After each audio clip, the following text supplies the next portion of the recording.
Hey guys, it's Celine. I have not been on all week. And what with this full moon that's been happening, that was in where I am in the Netherlands, it was actually at 5 o'clock in the morning yesterday. So we are like, what is it now? 2:30 in the afternoon. We're well away from the the event, because it was not just a full moon, there was a Mars conjunction as well, and there was a lot of stuff where you can't make this stuff up. I mean, the level of how what we went through, my husband and I, and circle things, people of our circle, really. Um, it's just exactly sort of textbook speaking your truth kind of stuff that had to happen. And believe it or not, it did. So this is me as the utter control freak that I tend to be. This was not easy. So I did not make any videos. I did not come out with any more pretty fluffies, and this is my I'm going to do just a general ramble here, and I hope to keep this at like 20 minutes or so, and then we will be done, and we can do whatever is next on the list. This is a mountain sheep wool from Asia somewhere. So originally, the sheep was probably born, its parents were probably born in the Netherlands, but it's kind of tough. It has this very, clingy texture, and it's actually not as rough as it looks. I've had to work with sheep's wool from other types of sheep, where you get these kinds of pointy bits, where the long guard hairs are out. And if you take that apart, it's actually not so coarse, not so, nasty to work with. It is fairly fine wool, and the colors are nice, and I'm combining it now. I've got a whole project here where I did a whole large bobbin on my spinning wheel. I spin, in case you hadn't noticed or seen me do this before. I have a spinning wheel that I inherited from my mother-in-law. I'm looking around to see whether I've got any matches or lighter. Hang on a second. So I had to grab myself a lighter because I want to light my candle here, since I am going to be here for a bit longer. Just like so. My Italian rose candlestick, and I'm also going to light the other thing, which contains some incense. So this is like an incense burner type thing that I use, where you just stick a tea light in the bottom, and there's like a aluminium foil over the top of this holder thing, and I can put my own handmade in the mortar witchy incense on there, and that looks like this. It's actually just a pot of ground cypress, the seed balls from cypress. This smells really good, and I can actually do with some more of this. So I hadn't had this on all morning yet. I was just doing a bit of my spinning. I was also being really lazy because exhaustion from all the processes, and actually where I've noticed a couple of things. So this has everything to do with your typical Christmas holiday family gathering kind of a situation, okay? Where probably, there's hundreds and thousands of people around the world, especially in Western, fairly rich, well-off type countries, where getting together isn't necessarily the, as advertised, the happy ease of communication, ease of you don't even need to say anything, playing games as they show you on the advertisements on the telly for chocolate and booze and all that stuff. And I'm just going to sit here and pull at the I need to pull at this, because before I can even card it, which is with two little planks with nails on, where you go like that, you actually pull the whole thing apart. You can also do it by hand. But this is so, I'd like to, sort of make sure that there aren't any tough bits in here. Two subjects sort of intertwined all at the same time here. The spinning and the wool and all that process, which has been interesting for me because this has a very special, it's like a completely different kind of a fiber to work with. And it smells very different from your regular, white. This becomes white if you wash it, kind of stuff. And I have similar stuff that's actually really dark that I've worked with all week and so on. And it's basically been completely medicinal to just have my spinning wheel and my, my crochet and my knitting. And this is more a piece of a result of what that looks like if I don't go there, because this video isn't really, I'm trying to distract all of us with all the fluffies and look at the pretty, orange fluff that's going to go into the caracal is what I'm doing now, okay? However, there's only to such an extent that I can actually continue on distracting myself before I need to face up to a certain level of things. And I've actually been able to help my husband quite a bit because it was his original family situation. Okay, I'm starting to smell my oh boy, excellent. I wish I could transplant some of that into the internet because it really is so good. Basic family history goes back 50 years. 50. That's half a century. Because we're old and we've accumulated that level of, not knowing what to do with everybody. Family gatherings are historically, for us, a nightmare.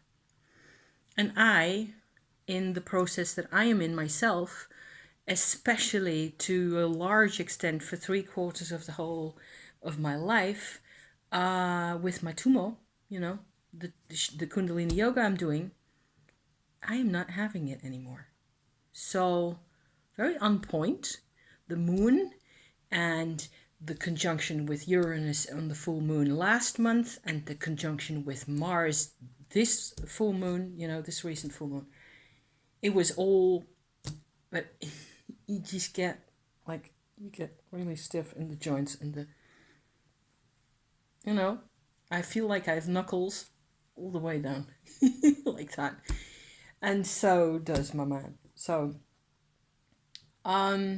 historical problems of it ending up that you have to do a lot of, in our case, okay, this is probably where I'm standing with it, all this whole kit now, is that we have to do our own analyzing, our own diagnosing, if you like. It comes to that in the end at some point, in order to be able to communicate properly with people who didn't go through the things that we went through. Okay? One of those things, and it's not the only one, and that's already quite a big issue for a lot of people. This is a very present issue. If you are a child of divorced parents, I've talked about this on my channel before. I am a child of very dramatically divorced parents with the whole soap opera and everybody just trying to basically, it was bad. I am telling you, it was Harry Potter bad, okay? Back in the day. For my husband, similarly, very different themes, different issues going on in the family at the time, in the 70s, late 60s, 70s, and early 80s. I'm talking about, so not a period also of just like a couple of months or so. It took years for the whole thing to sort of develop, the whole dramatic story to, get all the actors in and get the whole, yeah. So we need ourselves to come up with a plan. And there's such differences in culture already that it's the easy way out is I am not doing this anymore, or I do not see the solution where I can go to that family gathering and be myself to any extent, you know? And up to very recently, that was also the case for us. The problem also being that I wasn't going to those gatherings, or singular or plural, by myself. I had to go there in as a sort of as the partner of the person, So a whole lot of what was going on and the way people were treating us, or the way we felt that we were being treated. I won't go into too much detail. There's a couple of points I really want to make in this whole thing. It had to do with what he was going through and the way he was dealing with it. And if he's dealing, then so can I. So that makes it extra difficult, If it's my problem, I can sort of figure out a way how to deal with it. In the case of me and my dad, for example, I've chosen not to deal because the difference in language and the difference in approach to life is so huge between my dad and myself that I'm just not going to be able to manage to convey anything, and it's simply too steep. I compared to my husband earlier in the week, I compared navigating this kind of a landscape for us to traveling in Papua New Guinea, where the mountains are like vertical. They're not that tall, but they're vertical, and you have to just go constantly. It's, at some point you just have no hope of getting a bridge between the people. So in this case, what we were dealing with was fundamentally that we noticed one particular element, and I'm kind of hoping that I can make sense of this in under 20 minutes, without dragging in all sorts of other subjects that don't have anything necessarily to do with it. I want to make this really easy to hear because I think it's important to more people, okay? The thing is, the people that we are going to visit, now that relationships have been more or less reset, I think, maybe not repaired, but reset, they used to give us money, okay? And this dates back for my husband. I never got any money except from my mum, and we had such an interesting relationship that the money wasn't really a part of it, I think. There was nothing I could have done without the money, or it didn't really matter. There were issues with my mum at some point, but that was an incident really where she lost it because I didn't pay enough attention to her. Kind of the same scenario though as what we were having now. I only realized that as I sit here, that there was actually a very big deja vu for me here with my own mum at the time. I never even realized that because it hasn't been that super painful for me, because I realized that it was about, finally, it was about getting the money and the expectations that come with that out of the equation altogether. I talk to lots of people. I don't have many friends, but I pride myself on being able to talk to anybody, okay? I share interests of all types. That's why I have a very small YouTube channel, because I like to make videos about all sorts of different things, rather than choosing only the spinning and making my videos about those things, or only the astrology and make my videos about that. I don't like to choose. I don't like to have to choose between areas of interest. And I've got tons and tons. I've got books. I've got things about food and health. I've got things that are, and I think I just post and talk about and post whatever it is that I'm, obsessing about at the time. And the algorithm doesn't know what to do with me, like with other people who are like this, So I am really shocked still and surprised, and I don't really get it why I have this many interests and this many ways of being available in a conversation for people. And that the fact that people give me money then results in such a kind of a shift in the pattern of expectations between us. I don't know what it is really, where I am suddenly silenced. Nothing I come up with, or my husband, because I've seen exactly the same thing with him, that we come up with has any value for them. And that is a massive trigger. And I'm describing it because maybe other people are going into the Christmas period, you know, with the same kind of travails and tremors, and not fully, you know, maybe it's of some use to somebody out there. If I manage to have a good title for this video, you know, who knows? If it helps one person, that would be awesome.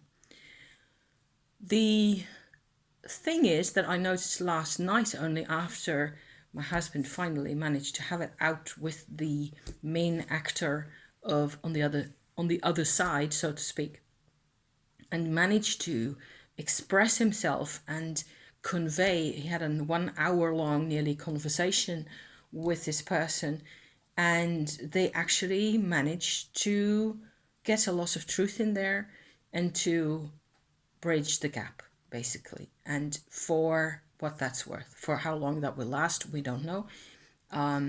This other person is also a generation older than us, more than a generation older than us. So it's always a bit of a, you know, we just have to also stay true to ourselves, because then it turns out that she's much more accepting of us as long as we do that. We just have to have the guts to come out and say it. And that's where it all went wrong for us, basically, all those years. And we've sat in her house and just not known what to do with ourselves, wishing and wishing to be anywhere else on the planet, basically, rather than in that living room with her, which is a shame, you know. And I mean, she's offering us hospitality and so on and so forth, but the thing is that, bring it back to the whole divorced parents thing, is that, and this is quite painful actually, notice now that I'm coming back to this subject, both my husband and I are children of divorced parents with a lot of drama and a lot of different types of relational issues afterward. And what I think is pretty near universal in that kind of a situation, at least for our generation of people, you know, people are over 40, is that you're confronted as you grow up, okay? Me at age 6, and my husband at age 12 or so, but still the same thing happens, is that you're confronted as you grow up, as you try to model your brain and your behavior in one way or another, okay? This changes when you're 6, when you're 12, when you're 18. You have phases of life when you're more rebellious, hopefully, or you try to think about things more, or phases where you're more creative or whatever, but you're trying to model your behavior, trying to make sense of yourself, of who you are. And you're supposed to have some help with that from both your parents. And in that need, what happens when they divorce is they start talking about the other parent when the other parent isn't there. So in your brain, you get a split, basically, where there's one half of the universe that manifests as seen through the eyes of mum, and the other half as seen through the eye of dad, okay? And they are obviously at odds with each other, otherwise they would have stayed together, right? In our case, they were really badly at odds with each other, and they ended up having such like life-changing experiences together and separately that the marriage actually broke. And you, as a kid, are a product of this marriage. I've never really understood this whole thing myself completely at all. I think. I had a notion of this. What I didn't know is that what happens that each time one of the parents merely mentions the other one, when the other one's not there, in our minds, something happens that completely silences our perspective. We may have still our own perspective as the child in the thing, in the family or the children. We will still have our own perspective. Our perspective is still there. But the courage, maybe that's the mainstay here, to come out and to have the confidence to say, look, I feel this and that about the money, for example, that becomes nearly impossible. Because it's like you're sitting on a chair and this chair has 4 legs. 2 of the legs are suddenly taken away. You're on your butt on the floor. So it is very difficult to get up again from that situation mentally, to relearn to defend yourself. That's what it feels like. That's what it has felt like for the past week for both of us. And I learned a couple of things. I learned, first of all, that we had to take the money out of the equation. We had to ask her to stop giving us any money, because that created a situation where we were inferior to her.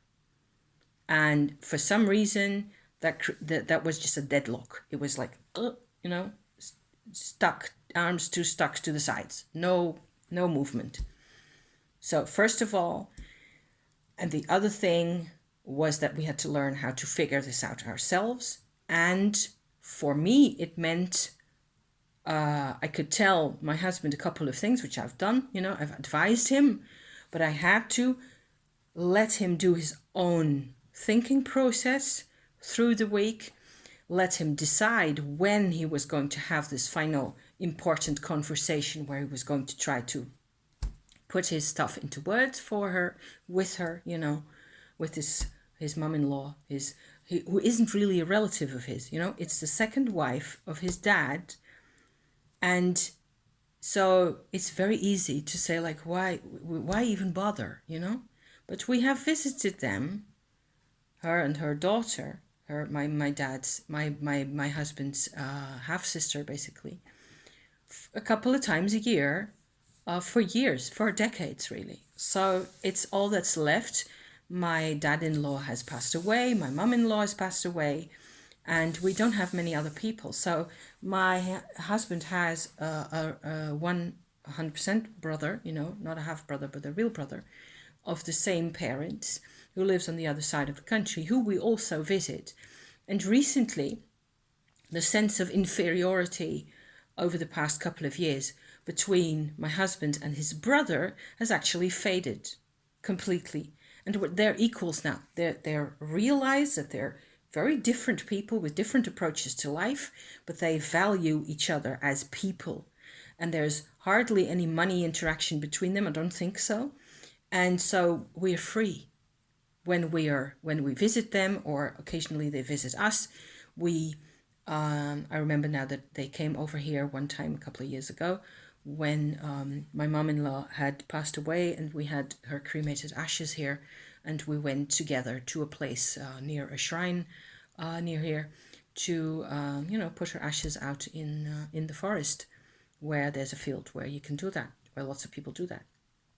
So that was a really like a moment, like a shift, but it was really easy with them because it was just brothers. Anyway, it was the same level. And I know people can have all sorts of drama and turmoil with brothers if you're not really compatible.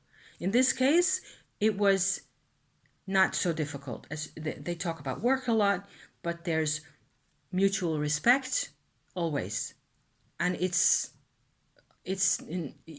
not like you have this endlessly deep conversation with them or anything. You don't have those kinds of expectations either. I don't expect to go there and talk to them about Tumo. That's not gonna happen, probably. It's very unlikely for that to happen. But I can talk about life.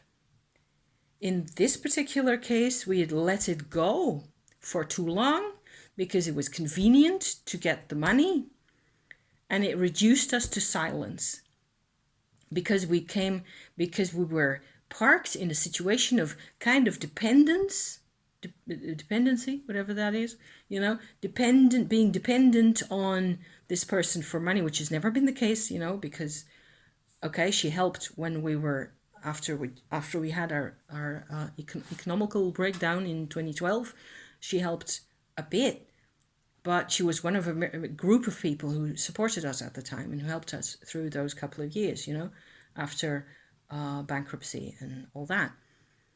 And we were never dependent on her. So it's a complete illusion that sort of crystallized out of the different histories and the different perceptions. And for us to become capable of speaking out for my husband in particular, because I'm a wordy person, I make videos, I do the talking thing all the time.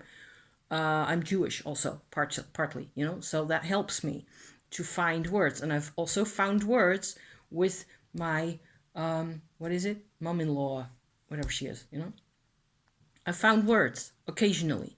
But because he was always silent, what you get in the silence is the siding with the others, In Dutch, there's actually an expression a person who's silent agrees. Who doesn't speak agrees to the situation or approves of the situation. Being silent means you approve. There you go. So then I was feeling isolated in that thing again. And I realized that he had to do this himself, and he had to get a chance to talk to her without me. And it worked. And he did it. And he was crying over the phone, and he talked to me, told me about it all later when he got home yesterday evening.